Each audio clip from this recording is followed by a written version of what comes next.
parents stole my college fund for my sister's wedding, then begged me home for Christmas. I took legal revenge, and now they're desperate for my forgiveness. I'm 28, female, and I need to get this off my chest. It's kind of a long story, but I need to write it down somewhere.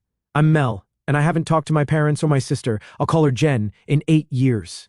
Not really sure how to start this, but here goes. I work at this big investment firm downtown. You know, those tall buildings with the fancy lobbies where everyone's wearing suits? Yeah, one of those. I'm good at my job, saved up enough to buy a place, and I'm married to Dan, 32, male, who's this really great lawyer. Honestly, life's pretty good now, but it wasn't always like this. Growing up, it was always about my sister Jen. She's 3 years older, and my parents treated her like she was perfect. Every little thing she did was amazing to them. Got a C+ in math? At least she tried her best. Dropped out of college? College isn't for everyone. Got married at 19 to some guy she met at a gas station? Young love is so beautiful. Meanwhile, I was busting my butt, getting straight A's, working part-time at this boring office supply store, and trying to get into a good college, but nothing I did was ever enough. Like, I could have discovered the cure for cancer, and they would have been like, "That's nice, honey, but did you see Jen's new hair color?" The real problem started when I got my college acceptance letter. I had a partial scholarship to study finance, which was huge for me. I'd been planning this forever. My grandma, Dad's mom, had left some money specifically for my education. It wasn't a ton, but combined with my scholarship and savings, it would have covered everything. I remember running home that day thinking maybe, just maybe, they'd finally be proud of me. I found my mom sitting on the couch, scrolling through her phone like always. Dad was in his usual chair watching TV. "Mom, Dad, I got in. I showed them the letter." Mom barely looked up. "That's nice, honey. So, can we talk about the college fund? You know, Grandma's money?" That's when Dad turned off the TV, never a good sign. He started doing that thing where he wouldn't look at me. We had to use that money for something else. I felt like someone had dumped ice water on me. "What do you mean?"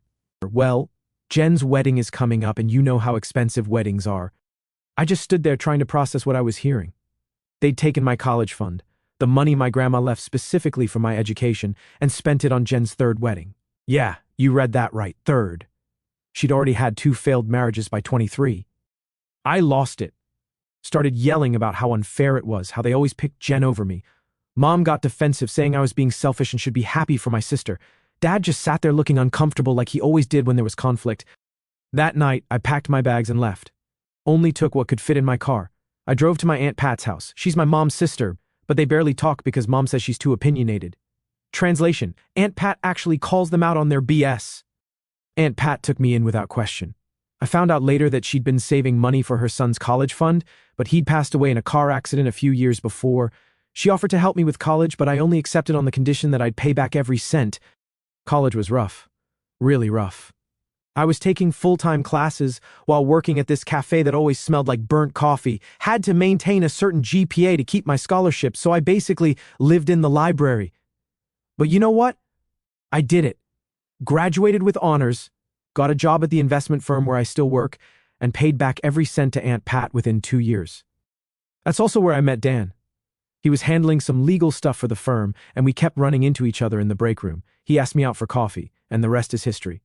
We got married last year, bought a house, and things were finally going well. I hadn't talked to my family in all this time. Like zero contact, no calls, no emails, nothing. Jen had my number but never used it. My parents sent a card when I graduated, probably because Aunt Pat told them, but that was it. So, yeah, that's the background. Had to explain all this so what happened next makes sense. It all started last Christmas. I know I should have seen it coming because Aunt Pat was acting weird for days, like she'd start saying something on the phone, then stop herself, but I was too busy with work to really notice. Dan and I had this tradition of spending Christmas Eve at Aunt Pat's. She makes these amazing cinnamon rolls that make the whole house smell incredible. We usually just hang out, watch movies, and open one present each at midnight. It's chill, you know. So we show up at her place around 6 p.m.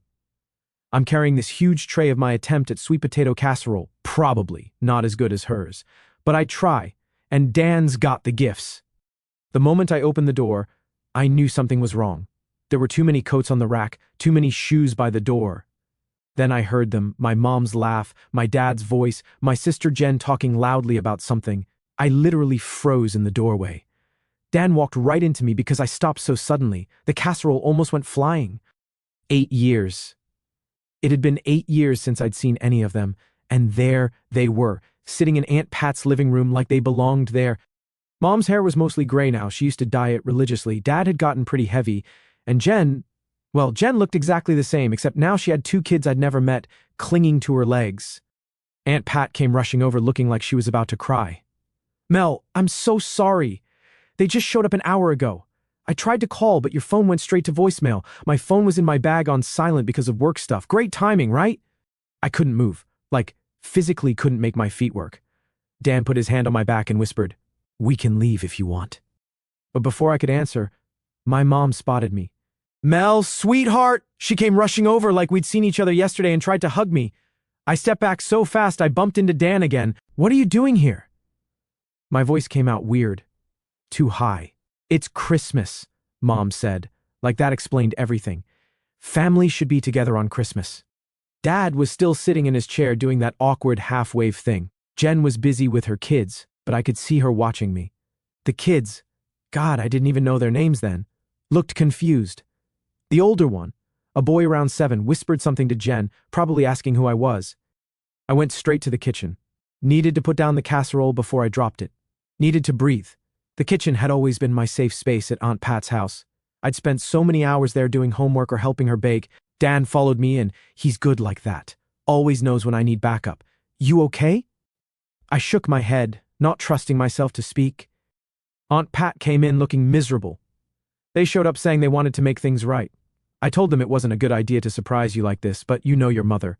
Yeah, I did know my mother, queen of doing whatever she wanted and dealing with the consequences later. I could hear the kids playing in the living room now. Someone had turned on Christmas music. It all felt so wrong, like I'd walked into some parallel universe where the last 8 years hadn't happened. "Should we go?" Dan asked again. He was already reaching for his car keys. I almost said yes. Really wanted to say yes. But then I looked at Aunt Pat's face. She'd decorated everything so nicely, made all this food, and now she was caught in the middle of this mess. "No," I said finally. "This is our tradition. I'm not letting them ruin it." Dan nodded. "He gets me, you know." Aunt Pat squeezed my hand. "Just give me a minute," I said, heading for the back door. Needed some air.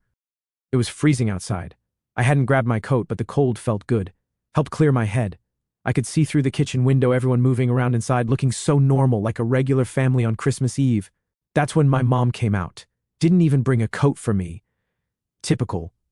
"You're going to catch cold," she said, like she'd been saying that to me every day for the past 8 years. Like she had any right to act like my mother now. I had so many questions. Why now? Why like this? Why not call first? But what came out was, "Why are you really here?"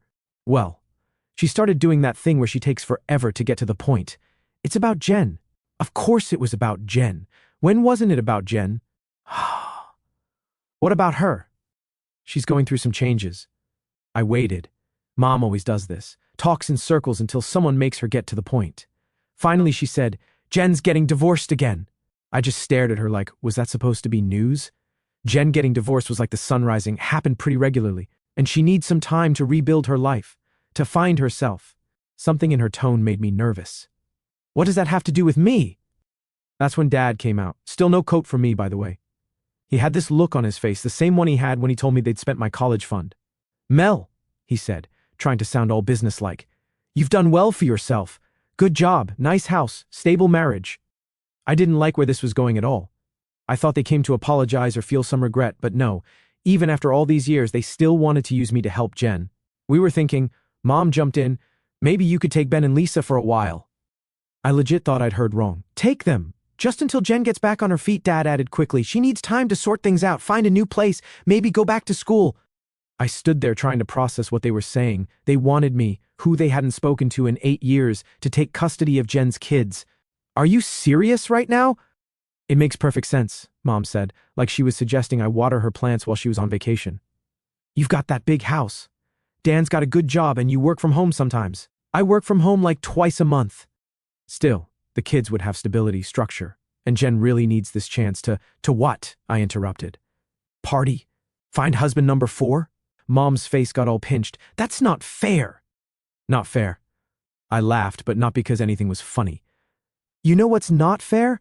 Showing up at Christmas after 8 years of silence and asking me to raise someone else's kids. Dad tried to step in. Now, Mel. No. Just no.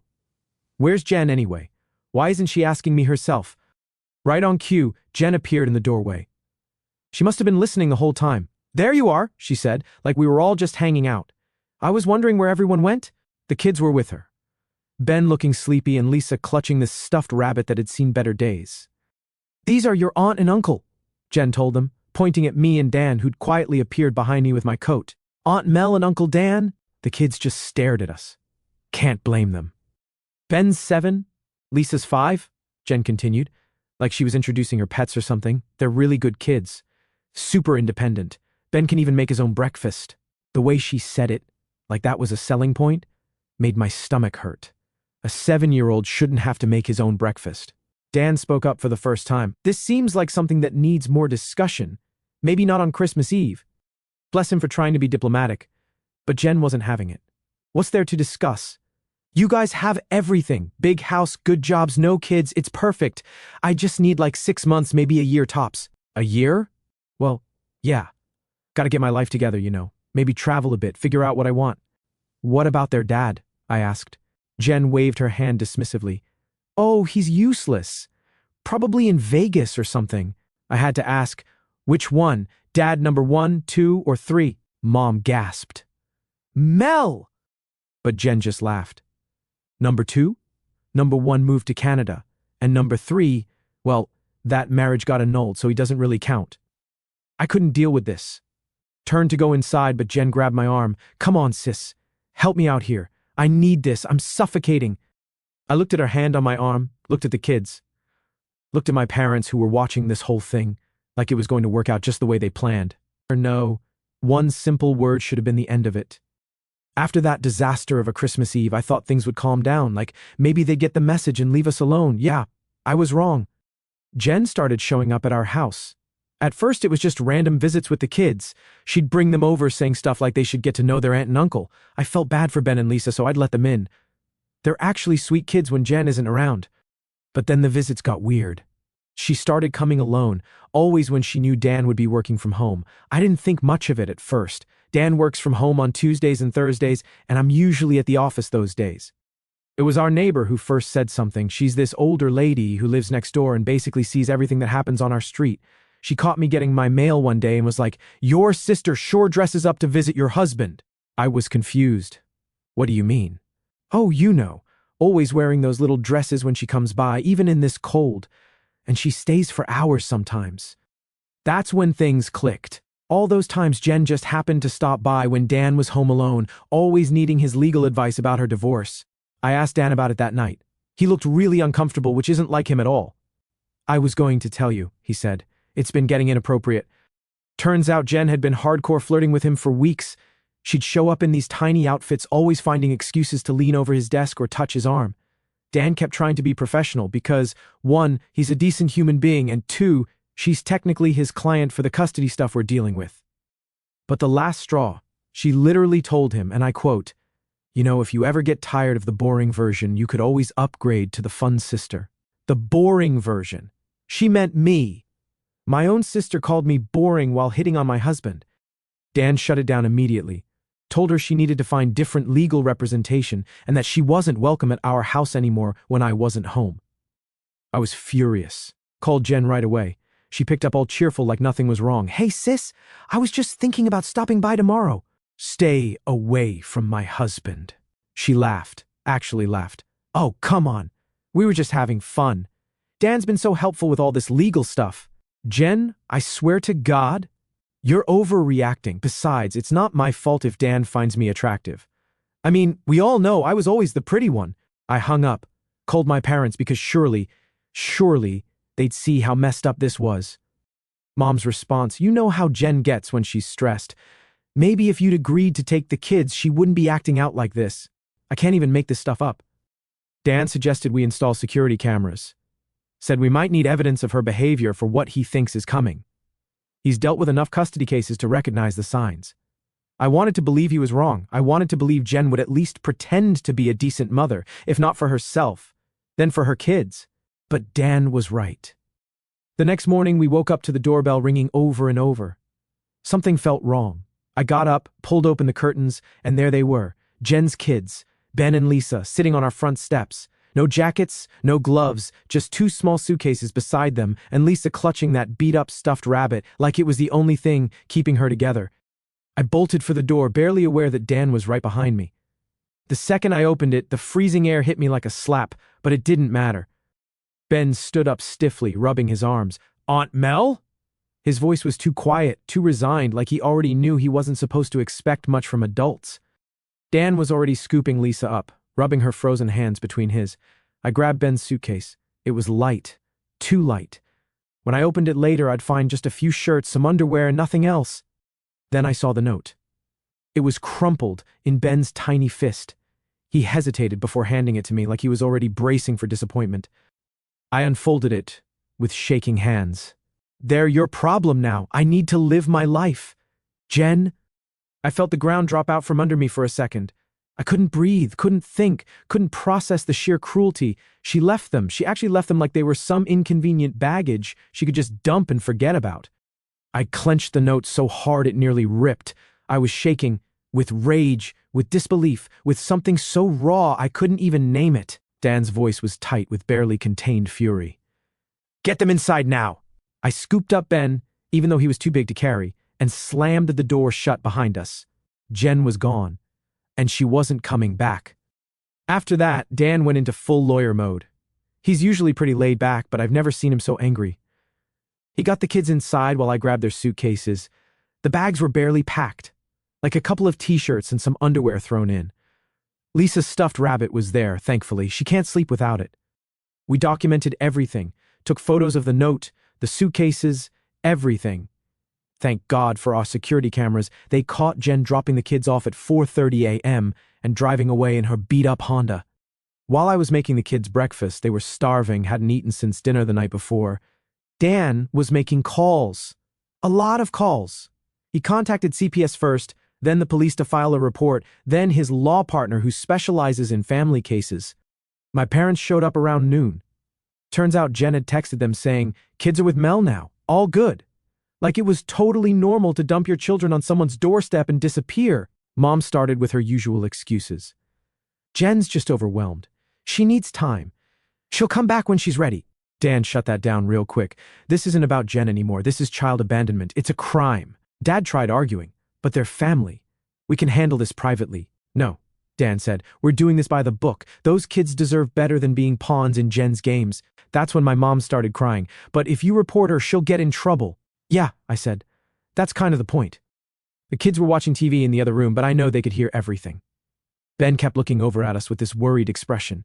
He's way too used to adult problems for a 7-year-old. CPS showed up around 2 p.m. They interviewed all of us, took pictures, checked the house. The social worker was really nice. She talked to Ben and Lisa alone for a bit. When she came out, she looked seriously concerned. Turns out this wasn't the first time Jen had pulled something like this. She'd left them with random friends before, sometimes for days. Ben had been taking care of Lisa since he was 6. 6. He makes her breakfast, helps her dress, makes sure she brushes her teeth. No kid should have to be a parent to their sibling. We tried tracking Jen down, called everyone we could think of. Finally, one of her friends cracked and told us Jen had bought a plane ticket to Las Vegas. She was apparently moving in with some guy she met online gaming. She didn't even tell her kids goodbye. Dan filed for emergency temporary custody. Says it's the fastest way to make sure the kids are legally protected while everything gets sorted out. CPS agreed. They don't want to put the kids in the system if there's stable family willing to take them. My parents keep calling, begging us not to ruin Jen's life. They don't get it. Jen ruined her own life. We're just making sure she can't ruin her kids' lives too. Right now we're waiting on a court date. The kids are staying with us until then. Dan converted his home office into a temporary bedroom for them. He's amazing with them. Helped Ben with his math homework tonight and read Lisa 3 bedtime stories until she finally fell asleep. I'm scared, not going to lie. We didn't plan on becoming parents like this. But looking at these kids sleeping on our couch, how could anyone just abandon them? The social worker is coming back tomorrow. I'll update then. Update 1. Quick update on the Jen situation. She's still in Vegas, posting pics of herself at pools and casinos like she didn't just abandon her kids. Meanwhile, Things with my parents got even messier. CPS called a family meeting yesterday. We all sat down at this big table in Dan's office. The kids were with Aunt Pat, thank God, because what happened was rough. The social worker started explaining how the system works, talking about temporary guardianship and stuff. My parents kept nodding like they were following along until she got to the part about Jen potentially facing criminal charges. Mom lost it. Started crying about how everyone makes mistakes and she's still their mother. Then the social worker dropped the bomb. Given the circumstances, we need to discuss permanent placement options. Mr. and Mrs. Parents, last name, as the maternal grandparents, you would be the first choice before we consider foster care. You should have seen their faces. Dad started stammering. Oh no, we can't. We're too old. We don't have the space. Mom jumped in. Besides, Mel and Dan have that big house. They're young. They have money. It was like watching history repeat itself. Same excuses, different situation. Reminded me of that day they told me they'd spent my college fund on Jen's wedding. Dan, bless him, wasn't having any of their excuses. Actually, he said, pulling out some papers, your house has 4 bedrooms. You recently took out a home equity loan to renovate your kitchen, so finances aren't the issue. And according to state law, as grandparents, you're legally obligated to be considered first for placement. My dad got all red in the face. Now see here, young man. No, you see here. Dan cut in. He never raises his voice. But man, when he uses his lawyer tone, people listen. Your daughter abandoned her children and threw them at us. She's in Vegas spending money on hotels while her 7-year-old son is acting as a parent to his 5-year-old sister. This isn't about what's convenient for you. It's about those kids. Mom tried again. But Mel? Stop it, I said. All those old feelings from the college fund thing came rushing back. Stop trying to make me fix Jen's messes. You did this her whole life, cleaned up after her, made excuses, pushed her responsibilities onto me. Not anymore. Then the social worker cleared her throat. If you're unwilling to take custody, we'll need to document your refusal. This will be part of the court record, and if no relatives step up, the kids will enter the foster care system. That got their attention. See, my parents care a lot about what people think of them. It's why they spent so much on Jen's weddings, had to keep up appearances. Document? Mom looked horrified. You mean this would be on record? Yes, the caseworker said calmly. It will be officially noted that you declined custody of your grandchildren. While it won't be publicly accessible, it will be part of the case file and legal record. And if a family member chooses to share it, there's nothing stopping them. Mom's mouth opened and closed like a fish, gasping for air. The next hour was wild. My parents tried everything, guilt trips, crying, even offering me money. Ironic, right? By the end of the meeting, they had signed temporary custody papers. They're picking up the kids tomorrow. MST is going to do weekly checks. Dan made sure they can't just pass the kids back to Jen if she shows up. Everything has to go through the courts now. I feel weird about it. I know it's the right thing for the kids. They need stability. But watching my parents do the right thing only because they were forced to brings back a lot of old stuff. Ben asked me earlier if this meant he didn't have to be in charge of Lisa anymore. God, these kids deserved so much better. I don't know how things will move from now on. Let's just hope for better, but I'll keep you guys updated. Final update. Okay, Reddit, got a lot to update you guys on. Remember how Jen was living it up in Vegas? Yeah, that didn't last long. Dan's law firm worked with local authorities to track her down. Turns out she was staying at some cheap motel off the strip with this guy she met gaming, not the fancy resort she was posting pics from. She was just hanging around the nice hotels taking selfies and pretending she was staying there. The cops showed up at her motel room on Tuesday morning. According to the report, she tried saying she was just taking a vacation and the kids were perfectly fine with their sister. The officers weren't impressed. They brought her back yesterday. Not going to lie, seeing her in handcuffs was weird. She didn't look like the confident sister who'd been hitting on my husband and demanding we raise her kids. She looked small, scared. The charges are pretty serious. Child abandonment, child neglect from before she left them with us, child endangerment, some other legal stuff I don't fully understand but Dan says are bad. The DA's office interviewed Ben and Lisa last week in a forensic interview. Ben told them everything. How he's been taking care of Lisa since he was 6, how Jen would leave them alone for days, how they sometimes didn't have food in the house because she spent the money on herself. Lisa started crying when they asked about meals, said she was scared they'd have to go hungry again. I had to leave the room. My parents are freaking out. They keep trying to get Dan to make this go away. He flat out refused, told them if they try to interfere with the legal process they could lose custody of the kids too. Mom tried the whole but she's mentally ill excuse. Yeah, No, Jen's not mentally ill, she's just selfish. Always has been. They're doing a psych eval anyway as part of the case, but Dan says it's standard procedure. The gaming guy from Vegas? Turns out he had no idea Jen even had kids.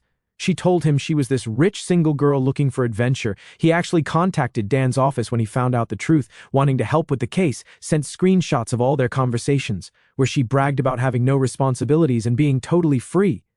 Jen's not talking to any of us now. Her court-appointed lawyer told her to stay quiet, but she did send me this long text last night. You happy now? You finally got everyone to notice you instead of me. Bet you planned this whole thing. You were always jealous that Mom and Dad loved me more. Well, congrats. Hope you're satisfied now that you've ruined my life. I didn't respond. What's there to say? She abandoned her kids on my doorstep in the middle of winter. She did this to herself.